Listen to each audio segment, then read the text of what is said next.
नमस्कार दोस्तों, कैसे हैं आप लोग। उम्मीद करता हूँ आप लोग अच्छे होंगे।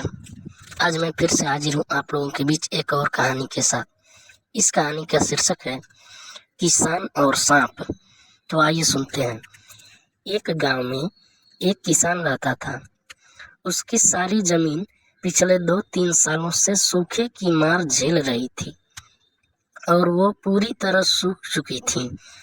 सर्दी का मौसम आ चुका था।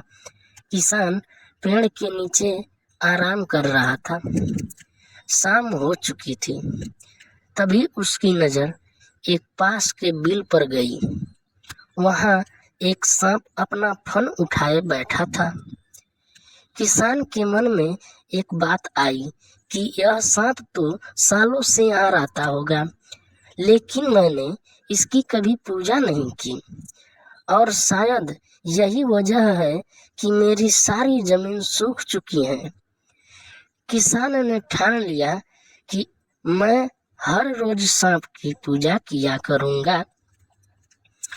किसान एक कटोरे में दूध ले आया और बिल के पास रखकर कहने लगा, हे नारायण, मुझे नहीं पता था कि आप यहाँ रहते हैं, इसलिए मैंने कभी आपकी पूजा नहीं की। मुझे क्षमा करें। अब से मैं रोज आपकी पूजा करूंगा। किसान सोने चला गया। सुबह देखा तो उस दूध के कटोरे में कुछ चमक रहा था। पास जाकर किसान ने देखा तो वह सोने का सिक्का था। अब तो यह रोज का सिलसिला हो गया था। किसान रोज सांप को दूध पिलाता और उसे सुबह एक सोने का सिक्का मिलता।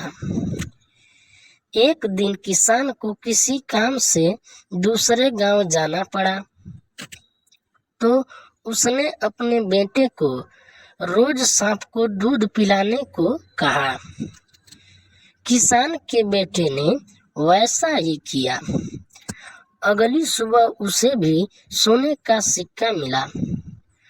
उसके बेटे ने सोचा कि यह सांप तो बड़ा कंजूस है, जरूर उसके बिल में बहुत से सोने के सिक्के होंगे, लेकिन यह तो बस रोज एक ही सिक्का देता है।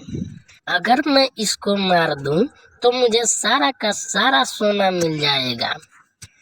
अगली शाम लड़का जब दूध देने गया तो उसने सांप को देखते ही उस पर छड़ी से वार किया, जिससे सांप ने विकराल रूप धारण कर लिया और उसे डस लिया।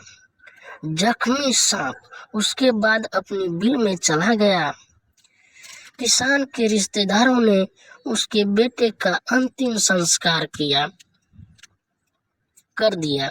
जब किसान लौटा तो अपने बेटे की मृत्यु की खबर से बहुत व्यथित हुआ।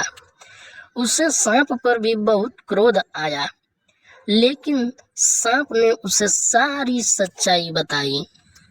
तो किसान ने कहा, मुझे पता है कि गलती मेरे बेटे की थी, उसकी तरफ से मैं माफी मांगता हूँ। किसान ने उसे दूध दिया और उसने फिर माफी मांगते हुए कहा, कृपया मेरे बेटे को माफ करें। सांप ने कहा, उन लकड़ियों के ढेर को और मेरे सिर को देखो। दरअसल यह न तुम्हारे बेटे का दोस्त था और न ही मेरा। परिस्थिति ही कुछ ऐसी बन गई थी कि यह सब कुछ हो गया। यह भाग्य का ही खेल था। भाग्य के आगे हम सब मजबूर हैं। तो सीख इस कहानी से हमें यह मिलती है कि अपना भाग्य अपना खेल खेलता है, लेकिन हमारे कर्म भी मायने रखते हैं। लालच का फल हमेशा बुरा ही होता है। कभी भी लालच में आकर ऐसा काम नहीं करना चाहिए जिससे दूसरों को हानि पहुंचाने को सोचें, वरना लेने के देने पड़ जाएंगे।